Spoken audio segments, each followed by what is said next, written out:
কে যাবি ভাই ভব সিন্ধু পার, ধন্য কলি যুগ যেখানে চৈতন্যের অবতার। মায়েরা, একমাত্র চৈতন্য মহাপ্রভু তিনি বাংলার ঘরে জন্ম নিয়েছিলেন বলে বাঙালির মনে হাসি ফুটেছে, বাঙালির মুখে হাসি ফুটল। তা না হলে বাঙালিরা উদ্ধার পাওয়া খুব কঠিন। কে যাবি ভাই ভব সিন্ধু পার, ধন্য কলিযুগ যেখানে চৈতন্যের অবতার। এই বাঙালি জাত এমন একটি জাত যারা সারাটা জীবন ধরে ইতিহাসের পাতা যদি দেখা যায়, মায়েরা আজকে আপনারা সুন্দর প্যান্ডেলের মধ্যে বসে নাম সংকীর্তন আস্বাদন করছেন, কিন্তু একটা কথা সবার আগে বলতে হয়, চৈতন্য মহাপ্রভু না যদি বাংলায় জন্ম নিতেন তাহলে এই যে এত সুন্দর হরি নামের বাসর, তারপরে জপের মালায় নাম করা, সবথেকে বড় বিষয় হচ্ছে তুলসী মালা গলায় পরিধান করা, উঠোনের মাঝখানে সুন্দর করে রাধা গোবিন্দের মন্দির প্রতিষ্ঠা করা, সবকিছুই কিন্তু চৈতন্যের অবদান। চৈতন্যদেব যদি বাংলায় না আসতেন, আমি সনাতন ধর্মের মানুষ, আমি হিন্দু ধর্মের মানুষ, আমি তুলসী মালা গলায় নিয়ে জপের মালায় নাম করার যে অধিকার, সেই অধিকারটুকু বাঙালিদের, বিশেষ করে সনাতন ধর্মের মানুষের হওয়ার কোনো সম্ভাবনাই ছিল না। এই প্রসঙ্গে একটা কথা বলি আপনাদের, এই বাংলার মাটি এমন একটি মাটি যেখানে পৃথিবীর বিভিন্ন দেশ থেকে যদি বাংলায় কোনোদিন কোনো বিদেশি মানুষ বেড়াতে আসতেন, এমন ইতিহাসের পাতায় কথিত রয়েছে যে বাংলা এমন একটি জায়গা যেখানে বেড়াতে গেলে বাংলা থেকে যখন আমি ফেরত আসব, সেখানে নিজেদেরকে প্রায়শ্চিত্ত করার জন্য যজ্ঞ করে নেওয়া হতো। ওমা, এই কথাগুলো একটু মন দিয়ে শুনবেন, কারণ হরিবাসরে বসে হরিনাম শ্রবণ করা, কীর্তন শ্রবণ করা মানে নিছক একটা পালা বা লীলা শ্রবণ করা নয়। হরিনাম শ্রবণের একমাত্র কারণ কিন্তু একটা পালা বা লীলা দর্শন করা নয়। কীর্তন আসরে বসে কীর্তন শুনতে থাকার মূল উদ্দেশ্য হলো ভগবানের নাম শুনতে শুনতে ভগবানের প্রতি আত্মনিবেদন প্রকাশ করা। কারণ ভগবানকে এমনি এমনি ডাকা আর ভগবানকে ভালোবেসে ডাকা, দুটো ডাকার মধ্যে অনেক তফাৎ, অনেক তফাৎ। আচ্ছা, বেশটা কম লাগছে বাবা, মাইক বাবা, বাইরে কি আছে জানি না, মনিটরটা একটু বেশ কম লাগছে। জয় নিতাই, নিতাই গৌর হরিবল, নিতাই গৌর হরিবল, নিতাই গৌর হরিবল। মনিটরটার ভলিউমটা একটু কমিয়ে দেবে, হালকা একটু কমিয়ে দেবে, বাইরে যা থাকবে মনিটরটা। হরিবল। তা যে বিষয়টা হচ্ছে যে ভগবানকে ভালোবাসা আর ভগবানকে না ভালোবেসে নিজের স্বার্থ সিদ্ধির জন্য নাম করা বা তার স্মরণ নেওয়া, কিংবা উঠোনের মাঝখানে একটা মন্দির তৈরি করা, দুটো জিনিসের মানে কিন্তু এক নয়। আমরা বেশিরভাগ মানুষ ভগবানকে সহজে ডাকি এই কারণে যেখানে আমার স্বার্থের হাতটা বাড়ানো থাকে। এবার যে ব্যক্তি ঈশ্বরকে ডাকতে গেলে নিজের স্বার্থের কথা চিন্তা করে ভগবানের উপাসনা করেন, সেই ক্ষেত্রে একটা কথা পরিষ্কার বলে দেওয়া হচ্ছে, যারা নিজের কার্যসিদ্ধির জন্যে, স্বার্থ সিদ্ধির জন্য কাম, ক্রোধ, লোভ, মোহ, মদ, মাৎসর্য এই চারটে রিপুর উন্নতিকরণের জন্য কেউ যদি ভগবানের উপাসনা করেন, তাহলে কিন্তু সেটা ভগবানকে ভালোবাসা নয়। সব থেকে বড় বিষয় হচ্ছে ওটা প্রেম নয়, প্রেম। চৈতন্য মহাপ্রভু বলেছেন, মানুষ জন্মের পর থেকে মৃত্যুর ক্ষণ পর্যন্ত হাড় ফাটা পরিশ্রম করে যায়, মাথার ঘাম পায়ে ফেলে সারাটা জীবন পয়সা কড়ি রোজগার করে, তার মূল কারণটি কিন্তু অনেক মানুষ বোঝেন না। বাবা, এই জায়গাগুলো একটু পরিষ্কার করার বিষয়। আমি সারাটা জীবন পরিশ্রম করব কেন, এর মানেটা যদি বোঝা যায় তবেই আমি মানব জীবনটা ধন্য করতে পারব। এই ক্ষেত্রে একটা গূঢ় কথা আমি আপনাদের বলি, এখানে যারা যারা কীর্তন শুনছেন তারাও পরিশ্রম করেন, আমরাও পরিশ্রম করি, কিন্তু সাধারণতভাবে যেটা আমরা জানি যে পরিশ্রম করার মূল অর্থ হলো অর্থ উপার্জন করা। কিন্তু শাস্ত্র বলছে যে না, মাথার ঘাম পায়ে ফেলে রোজগার করার মূল উদ্দেশ্য কিন্তু অর্থ উপার্জন নয়। চারটে জিনিসের জন্য মানুষের পরিশ্রম করতে হয়, চারটে জিনিস। সেই চারটে জিনিস কি না? ধর্ম, অর্থ, কাম আর মোক্ষ। আস্তে, একটু কথা কম হবে। তাহলে ধর্ম, অর্থ, কাম, মোক্ষ, এই চতুর্বর্গ পাবার আশায় মানুষ একমাত্র শ্রেষ্ঠ উপাসনার পথ বেছে নেয়, সেটা হলো ভগবানের উপাসনা। কিন্তু মাগো, এই জায়গাগুলো বুঝে নিন। আমার রোজগার মানেই টাকা রোজগার করা তা নয়। এক নম্বর কথা হচ্ছে, আমি সকালবেলায় বেরিয়ে যাই, সন্ধ্যাবেলায় বাড়ি ফিরি, তার মানে আমি টাকার জন্য ছুটোছুটি করছি তা নয়। এই ক্ষেত্রে বলছে, তুমি জানো না, তুমি হয়তো ভাবলে যে তুমি অর্থের জন্যই এত পরিশ্রম করছো, কিন্তু শাস্ত্র বলছে যে না, অর্থ নয়। মানুষের প্রথম চিন্তাটা থাকা এটাই দরকার, আমি যে মাথার ঘাম পায়ে ফেলে রোজগার করছি, আমার একমাত্র প্রথম পাওনা হলো একটা জিনিস, সেটা হলো ধর্মের জন্য। তার মানে মানুষের মূল সম্পদ হলো ধর্ম। আর এইবার অনেকে হয়তো বলবে ধর্ম মানেই হচ্ছে ভগবানের নাম করা, কিন্তু এটা নয়। ধর্ম মানে তুলসী মালা, ধর্ম মানে দ্বাদশ সঙ্গে তিলক সেবা করা, ধর্ম মানে গুরুদেবের কাছে গিয়ে দীক্ষা গ্রহণ করার পরে একটা জপের মালায় নাম করা, ধর্ম মানে 12 মাস আমি মঠে মন্দিরে গিয়ে ভগবানের সেবা করা। আর ধর্ম মানে কীর্তন আসরে বসে কীর্তন শোনা, তা কিন্তু নয়। ধর্ম কথার সঠিক অর্থ হলো এটাই, মানুষকে দুটো জিনিসের ওপরে খুব সচেতন হতে হয়। এক হলো সততা, আর একটি হলো সামাজিকতা। আমাকে চিন্তা করতে হবে আমার মধ্যে সততা বজায় থাকবে, এটা হচ্ছে প্রথম ধর্ম। আর দ্বিতীয় ধর্ম, মানুষ হচ্ছে সমাজবদ্ধ প্রাণী। যেখানে লক্ষ মানুষের ভিড়, মানুষ সেইখানেই থাকতে পারে। গভীর জঙ্গলে একটা সাধারণ মানুষ কিন্তু দিন কাটাতে পারে না। যেখানেই মানুষ থাকে সেখানেই মানুষ থাকেন। তাহলে মানুষ সমাজকে নিয়ে টিকে থাকতে চায়। তাহলে এই ক্ষেত্রে বলছে, আমার একান্ত চিন্তা থাকবে সততা আর সামাজিক বোধজ্ঞান। সেটা যদি না থাকে তাহলে তার তুলসী মালা, জপের মালা, দীক্ষা মন্ত্র, বেড়াতে যাওয়া, তীর্থে যাওয়া, হরিনাম শোনা, হরিনাম গাওয়া, কোনো কিছুর মূল্য থাকে না। আমার মধ্যে সততা থাকবে, এটা হচ্ছে মূল সম্পদ। আমি সমাজের কথা চিন্তা করব, সমাজকে শান্তি রক্ষা করার চেষ্টা করব। পারি না পারি সেটা বড় কথা নয়, চেষ্টা করে যাব, এটাকে বলা হচ্ছে ধর্ম।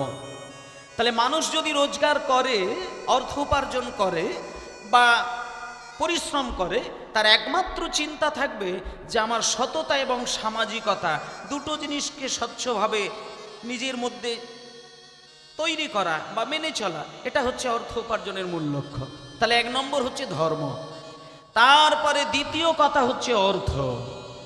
এইবার 2 নম্বর টাকার কথা বললেন, যে আমি যে পরিশ্রম করি তার দ্বিতীয় কারণটি হলো টাকা রোজগার করা। টাকা যদি না থাকে আমাকে মানুষ বলে গণ্য করবে কে? সম্মান দেবে কে? আপনার যদি পকেটে টাকার বল বেশি থাকে, আপনি সম্মানের অনেক অধিকারী হবেন। চায়ের দোকানে বসে থাকবেন, একজন নেতা, একজন মন্ত্রী একজন ডাক্তার, একজন মাস্টার, উকিল, ব্যারিস্টার, ইঞ্জিনিয়ার চায়ের দোকানে বসে থাকবে, আর একজন ভিখারি বসে থাকবে। নেতা মন্ত্রীদেরকে পেট ভরে চা খাইয়ে দেবে, তার জন্য হাজার মানুষকে দেখা যাবে, কিন্তু একটা ভিখারিকে চা খাওয়াবে সেই মানুষ দেখা যাবে না। তাহলে অর্থ যদি বেশি থাকে, টাকার গরম যদি মানুষের বেশি দেখা যায়, সেই মানুষকে সম্মান অনায়াসেই মানুষ দিতে পারেন। তাই মানুষ ওই মানুষের কাছে অর্থ থাকতেই হবে, এটা দ্বিতীয় কথা। তাহলে এক এক করে পয়েন্টগুলো একটু বিচার করবেন। তাহলে আমাদের প্রথম কথা হচ্ছে সৎ এবং সামাজিকতা রক্ষা করতে হবে, আর 2 নম্বর কথা হচ্ছে অর্থ উপার্জন করতে হবে, আর 3 নম্বর কথা হচ্ছে কাম। কাম মানে কামনা। কামনা বাসনা যদি মানুষের না থাকে, সেই মানুষ সুস্থ সবল ভাবে জীবন কাটাতে পারবে না। প্রত্যেকটি মানুষকে কামনা বাসনার চিন্তা করতে হবে, তবে যে কামনা বাসনা নিজের সুখ দেবে এবং সমাজের কল্যাণ করবে, সেই কামনা বাসনাকেই একমাত্র গোবিন্দের সেবার অধিকারী বলা যেতে পারে। আমার যে কামনা বাসনা আমার সুখ আর জগতের সুখ, এই দুটো চিন্তা করতে পারে। যে বাসনা আমার উন্নতি, সমাজের উন্নতি ঘটায়, যে কামনা বাসনা আমার কল্যাণ করবে, ভগবান খুশি হবেন, এই কামনা বাসনার জন্য মানুষের রোজগার করা। তাহলে এটা হচ্ছে 3 নম্বর। এইবার চতুর্থ কথা হলো মোক্ষ লাভ করা। মোক্ষ মানে মুক্তি। মুক্তি লাভ করতে হবে আমাদের। এই চিন্তাটা যদি আমাদের সদাই বাঁচতে থাকে, একটা একটা দিন করে কেটে যেতে যেতে যেতে যেতে দেখুন ভক্তমণ্ডলী মায়েরা, আপনি যদি চোখটা বন্ধ করে চিন্তা করেন, দেখবেন মাত্র কটা দিন আগেই 2024 সাল এলো। কত মানুষকে আমরা নতুন বছরের শুভেচ্ছা জানিয়েছিলাম, ভালোবাসা জানিয়েছিলাম, আপনজনকে কত আশীর্বাদ করেছিলাম, স্নেহ দেখিয়েছিলাম, কিন্তু সেই 2024 সাল হারিয়ে 2025 সালে আমরা পদার্পণ করলাম। আবার ইতিমধ্যেই চোখ বন্ধ করে করে কোন দিন দেখবেন 2025 সাল পেরিয়ে 26 সাল হয়ে যাবে, কিন্তু খবর রাখতে পারি না, হিসাবও মেলাতে পারি না। কবে কবে কবে কবে যে একটি একটি করে দিন কেটে কেটে মাস কেটে যায়, আর একটা একটা করে মাস ঘুরে ঘুরে বছর কেটে যায়, আর একটা একটা করে বছর কাটতে কাটতে কবে যে আমাদের জীবনবেলা শেষ হয়ে যায়, সেই হিসাবও কিন্তু মানুষ করে উঠতে পারেন না। এখানে যারা যারা হরিনাম শুনছেন, আমি আপনাদেরকে একটা দর্শনের কথা চিন্তা করতে হয়।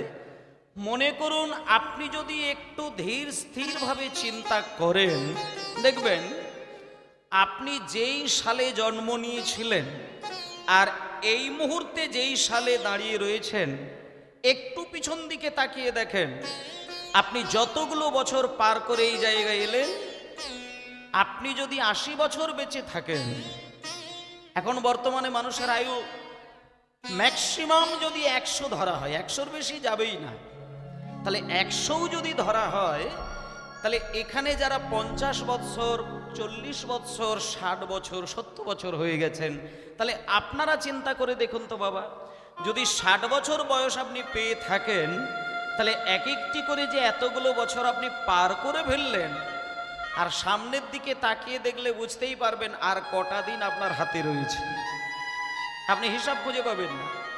তাহলে এতগুলো বছর পার হয়ে গেল, আপনি চিন্তাও করতে পারলেন না, আর সামনের যটা বছর বাকি আছে সেটাও আপনি ভাবতে পারবেন না। আপনার সমস্ত জীবনের বছরগুলো কেটে গিয়ে আপনার জীবনবেলা শেষ হয়ে যাবে, ইতিমধ্যেই ভগবানের কাছে যাবার ডাক শুরু হয়ে যাবে।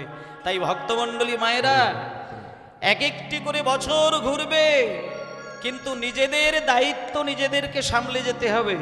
ভগবানের ছবির সামনে দাঁড়িয়ে দাঁড়িয়ে ক্রন্দন করা ছাড়া আমাদের উপায় নেই, কিন্তু তার থেকে বেশি গুরুত্ব কোনটা সেটা আমরা আজকে দেখব। ভজ রাধা কৃষ্ণ গোপাল কৃষ্ণ কৃষ্ণ কৃষ্ণ বল মুখে মনোরে, হরি হরি হরি কৃষ্ণ গোপাল কৃষ্ণ কৃষ্ণ কৃষ্ণ বল মুখে মনোরে। ভজ রাধা কৃষ্ণ গোপাল কৃষ্ণ কৃষ্ণ কৃষ্ণ বল মুখে মনরে ভজ রাধা কৃষ্ণ গোপাল কৃষ্ণ কৃষ্ণ কৃষ্ণ বল মুখে মনরে ভজ রাধা কৃষ্ণ গোপাল কৃষ্ণ কৃষ্ণ কৃষ্ণ বল নামে বুক ভরে যায় অভাব মেটায় অভাব মিটায় বুক ভরে যায়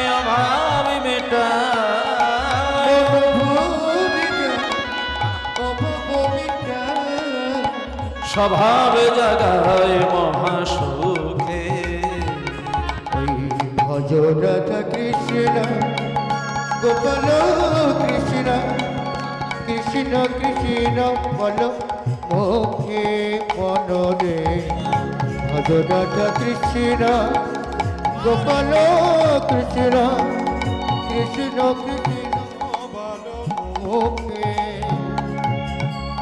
হরিদিন বন্ধু চিরদিন বন্ধু হরিদিন বন্ধু চিরদিনের বন্ধু হরিদিন বন্ধু চিরদিনের বন্ধু হরিদিন বন্ধু চিরদিনের বন্ধু জীবের চির সুখে দুঃখে হরিদিন বন্ধু চিরদিনের বন্ধু জীবের চির সুখে দুঃখে আমার ভজনার অন্ধ চরণার বিন্দু আমার ভজনার রঙ্গ চরণার বৃন্দ ভজনারে অন্ধ চরণার বৃন্দ আয়ে ভজনার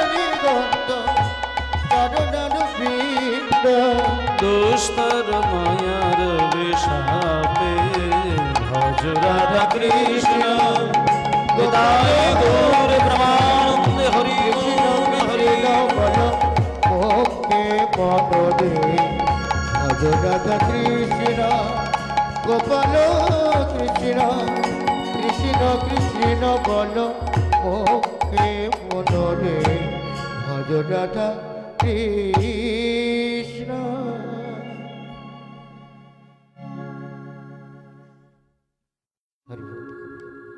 নিতাই গৌর হরি বল গৌর হরি বল গৌর হরি বল গৌর হরি বল জয় নিতাই জয় নিতাই জয় নিতাই ভক্তমণ্ডলী মায়েরা আজকে আমরা অনেক ভাগ্য করে বাংলায় তো জন্ম নিয়েছি এ তো বটে বাঙালি হয়েছি এর থেকে আনন্দের বিষয় আর কিছুই হতে পারে না কারণ বাংলার ঘরে আমরা যাকে পেয়েছি ঘরের ছেলে মনে করে তার নাম হলো শ্রীকৃষ্ণ চৈতন্য মহাপ্রভু ওমা রাধা গোবিন্দের ভজন করাই হচ্ছে মানুষের প্রধান কর্ম কিন্তু একটা কথা আমি বলি আপনাদের এই যে নতুন বছরে আপনারা সবাই বসে রয়েছেন ভগবানের সেবা করেন ভগবানের গুণ কীর্তন করেন আস্তে আস্তে বেশি কথা নয় খুব মন দিয়ে কথাগুলো শুনবেন সামনে হই হই করবেন না কথা নয় আমি তো দেখতে পাচ্ছি না চোখে আমার লাইট পড়ে আছে পরিষ্কার দেখা যাচ্ছে না যতটুকু দেখতে পাচ্ছি বলছি কথা বলবেন না মন দিয়ে শুনবেন নতুন বছর থেকে নতুন ভাবে ঈশ্বর লাভের চিন্তা করুন জপমালায় নাম তুলসী মালায় বৈষ্ণব সাজা আর পুরীর মন্দিরে যাওয়া নবদ্বীপে যাওয়া দ্বারকা মথুরায় যাওয়া বৃন্দাবনে যাওয়া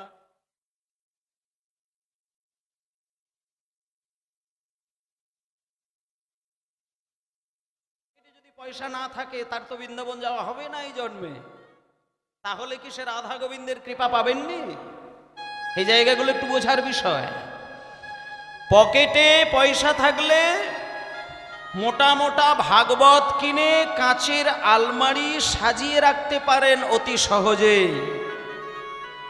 কিন্তু অন্তরে ভক্তি না থাকলে সেই ভাগবত পড়ার সময় হবে না। সুতরাং আপনি অনেকগুলো টাকার মালিক হয়েছেন বলে আপনি একজন ভক্ত হবেন, এটা টাকা দিয়ে হয় না।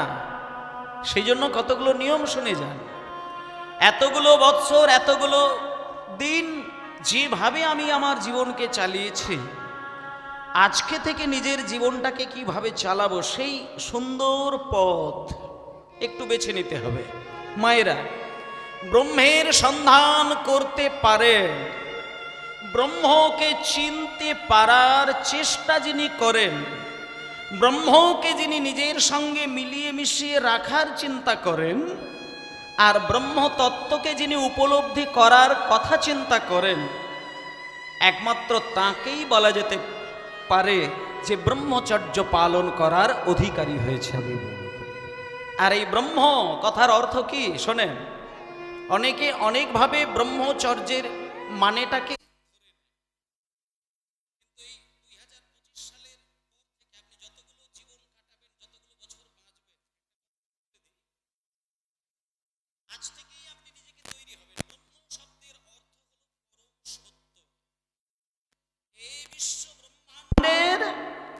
পরম সত্যের যিনি মূল কেন্দ্র, তাকে বলা হয় ব্রহ্ম, পরম ব্রহ্ম, পরম সত্য। আর সেই পরম ব্রহ্মের পথে যিনি বিচরণ করেন, চর্য কথার অর্থ হলো পথ, আর ব্রহ্ম শব্দের অর্থ হলো সত্য। সত্যের পথে চলতে চলতে সত্যকে কাছে পেয়ে সত্যের সঙ্গে নিজেকে মিলিয়ে দেওয়ার একমাত্র পথ, আর সেই আচরণকেই বলে ব্রহ্মচর্যের পথ। আর সেই ব্রহ্মচর্য যদি মানুষকে পালন করতে হয়, তাহলে মানুষ দেবতার মূর্তিকে পুজো করবে, কিন্তু তার আগে নিজের মূর্তির দিকটা চিন্তা করতে হবে। মায়েরা, প্রত্যেক দিন সন্ধ্যাবেলায়, সকালবেলায়, দুপুরবেলায় ঘুম থেকে ওঠার পরে আমরা সাধারণতভাবে যেটা করি, সকালবেলা ঘুম থেকে উঠে ভগবানের নাম করি। কোনো সময় যদি দুঃখে বেশি বেশি করে নিজেকে কষ্ট পায়, সঙ্গে সঙ্গে ঈশ্বরের কথা চিন্তা করি। কেউ যদি আমার উপরে শত্রুতা করে দুটো কথা বলে, আমি হা কৃষ্ণ বলে কেঁদে উঠি, হে ঠাকুর, আমি জীবনে কারোর ক্ষতি করলাম না, কিন্তু আমার উপরে মানুষের এত ক্ষতি করার চেষ্টা কেন? তাহলে যখন তুমি চাপে পড়ে যাও, যখন তুমি যন্ত্রণায় ছটপট করো, যখন তুমি মানসিক আর দৈহিক যন্ত্রণাকে সহ্য করতে পারো না, যখন দুঃখের পাহাড়কে আর বইতে পারো না, তখন তুমি হাগৌর বলে, হা কৃষ্ণ বলে কেঁদে ওঠো। এটা তোমার ভগবানের সেবা নয়। এই জায়গাগুলো বিচার করতে হবে। একমাত্র ভগবানকে আপন করে নেওয়া আর নিজের মধ্যে আমিকে খোঁজার অতি সহজ পথ যদি ধরতে হয়, তাহলে ভগবান তো অনেক দূরের বিষয়। সবার আগে আমি একটা কথা বলি, আপনি ধূপ ধুনো দিয়ে গোবিন্দের সামনে দাঁড়িয়ে থাকেন, একটা মালা তৈরি করে নিতাই গৌরের গলায় ঝুলিয়ে দেন, কিন্তু প্রত্যেক দিন সকালবেলায় 5টা মিনিট, এখানে যারা মায়েরা, বাবারা, ভাইরা, বোনেরা সকলকে বলছি, একটু নিজেকে দেখুন আপনার মধ্যে পরিবর্তনটা কি আসছে। আমি কতগুলো পথ বলে দিই, আজ থেকে পালন করবেন, কাল থেকেই পালন করবেন। ভগবানের মূর্তি দর্শন করার আগে নিজের একটা ছবিকে সুন্দর করে বাঁধাবেন। এগুলো পরীক্ষা করে দেখবেন। নিজের ছবিকে বাঁধিয়ে রেখে সকালবেলা উঠে নিজের ছবির সামনে দাঁড়িয়ে 5টা মিনিট আপনি নিজের মুখের দিকে তাকিয়ে থাকবেন। নিজের যে বাঁধানো ছবি, সেই ছবিটাকে সুন্দর করে দেখবেন। সেই ছবিটাকে দেখে দেখে আপনি বিভিন্ন কিছু চিন্তা করবেন, শুভ চিন্তা আর অশুভ চিন্তা, সত্য চিন্তা, মিথ্যে চিন্তা। এই চিন্তাগুলো নিজের ছবির দিকে দেখে দেখে চালিয়ে যান। আপনি দেখবেন অনায়াসেই নিজের ছবির মধ্যে আপনজনকে দেখতে পাওয়া যাবে। আর আপন বলতে যাকে সবথেকে বড় প্রয়োজন, সেই ছবিটা একমাত্র নিজের মধ্যেই ধরা যায়। তাই ভগবানের ছবি, ভগবানের বিগ্রহ, ভগবানের মঠে মন্দিরে যাওয়ার আগে নিজেকে যে যত বেশি করে চিনতে পারে, একমাত্র নিজের মধ্যে তুমিকে জানতে পারেন, আমিকে জানতে পারেন। আর আমার মধ্যে আমিকে যদি কেউ অনুসন্ধান করতে পারে, একমাত্র সেই পরম ব্রহ্মের সন্ধান করার অধিকারী হতে পারে। তাই এই পথগুলো চিন্তা করতে হবে। শুধু ভগবান ভগবান বলে চিৎকার করে ফেললাম, কিন্তু আমার নিজের চিন্তাটা অশুভ হয়ে যায়। আমি এমন একটা চিন্তা করে বেড়াই যে চিন্তা আমাকে সুখ দেয় কিন্তু অন্যকে সুখ দেয় না। আমি এমন একটি চিন্তা করে বেড়াই যে চিন্তাতে আমি রাজা হয়ে যাব কিন্তু আর কেউ ধনী হতে পারবে না। এমন একটা চিন্তা করে বেড়ালাম রাত দিন আমি ভালো ভালো খাবার খাবো কিন্তু আমার পাশের বাড়ির লোকটা ভালো খাবার খাবে না। কিন্তু এগুলোকে একটা কথাই বলা যায় যে মানুষের মধ্যে তিনটে গুণ বর্তমান, এক হলো মানবিক, দৈবিক, পাশবিক। তাহলে যে মানবিক গুণ সম্পন্ন ব্যক্তি হয় সে নিজের কল্যাণ আর অপরের কল্যাণ চিন্তা করেন। আর যার পাশবিক গুণটা বেশি থাকে সে কেবলমাত্র নিজের সুখ চিন্তা করে, বাকি কারোর কথা ভাবেন না। আর যার দৈবিক গুণটা প্রকট, সে নিজের কথা ভুলে গিয়ে জগতের কল্যাণের কথা ভেবে থাকে। যে মানুষ জগৎ কল্যাণের কথা চিন্তা করেন, নিতাই গৌর হরি বল হরি বল। আমাদের এই বাংলায় এমন অনেক মানুষের নাম বলে দিচ্ছি যিনি নিজের চিন্তা করেননি, জগতের কথা বলতে বলতেই জীবন কাটিয়েছেন। যেমন সবার আগে যেটা বলতে পারা যায়, এই 2025 সালের একেবারে প্রথম দিন 1 জানুয়ারি, ওই দিনটাই ছিল আমাদের কাছে একটা মহান, খুব পবিত্র দিন। যে দিন আমাদের এই বাংলার মাটিতে জন্মগ্রহণ করেছিলেন রামকৃষ্ণ পরমহংসদেব, এবং তিনি ওই 1 জানুয়ারি উৎসবের দিন কল্পতরু রূপ ধারণ করে জগতের মানুষকে কল্পনা বাস্তবায়িত করেছিলেন। এই বাংলায় জন্ম নিয়েছিল রামকৃষ্ণ পরমহংসদেব। 1 জানুয়ারির দিনে তিনি কল্পতরু রূপ ধরেছিলেন। কেন না, প্রত্যেকটি মানুষ, মানে এখানে ভক্তের কথা বলেননি, রামকৃষ্ণদেব শুধু ভক্তকে টানেন আর অভক্তকে ছুঁড়ে দেয় তা কিন্তু নয়। যিনি মহাপুরুষ, যিনি ভগবান, যিনি দেবতা, তিনি ভক্ত অভক্ত দুজনকেই চরণে স্থান দেন। তাই রামকৃষ্ণদেব কল্পবৃক্ষের ন্যায় আচরণ করেছিলেন, রূপ ধারণ করেছিলেন ওই 1 জানুয়ারির দিন, যে দিনটাতে ভক্ত অভক্ত, পণ্ডিত মূর্খ, ধনী দরিদ্র, ছোট জাত উঁচু জাত ওসব বাছাবাছি ছিল না। কেউ যদি তার কাছে হাত জোড় করে কোনো কিছু কল্পনা করেন, অনায়াসেই সেটা পূরণ হয়ে যায়। কল্পবৃক্ষ কথার অর্থ হলো যে বৃক্ষের কাছে বসে কেউ কিছু কল্পনা করলেই সেটা পায়, তার নাম হলো কল্পবৃক্ষ। তাই রামকৃষ্ণদেব কল্পতরু রূপ ধরেছিল এই জানুয়ারি মাসেই। তাই আমাদের এই মাসটা অনেক পবিত্র মাস।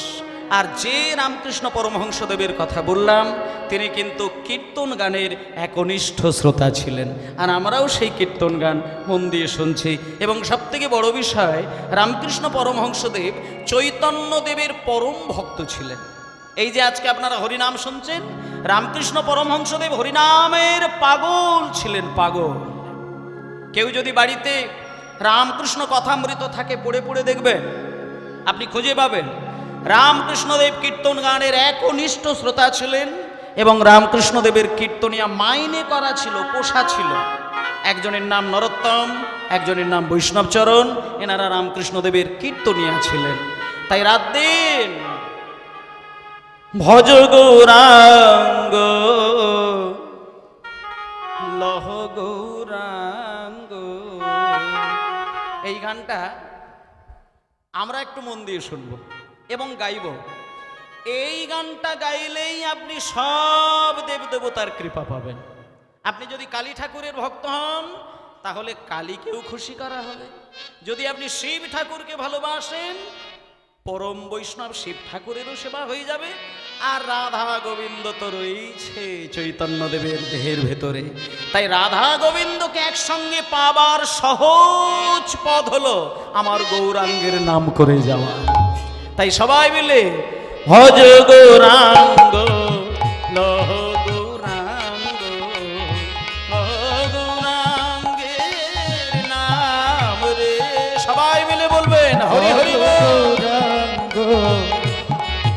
গৌরাঙ্গ লঘ গৌরাঙ্গের নাম রে ভজ গৌরাঙ্গ লহ গৌরাঙ্গ কহ গৌরাঙ্গের নাম রে ভজ গৌরাঙ্গ লঘ গৌরাঙ্গ কহ গৌরাঙ্গের নাম রে ভজ গৌরাঙ্গ লঘ গৌরাঙ্গ কহ গৌরাঙ্গের নাম রে আচ্ছা দাঁড়াও। ওমা, গানটা আমি গাইছি, আমার দোহারগণ গাইছেন, সম্প্রদায় গাইছেন। এখন বিষয়টা হচ্ছে কি জানেন, একমাত্র কলিযুগের এই নাম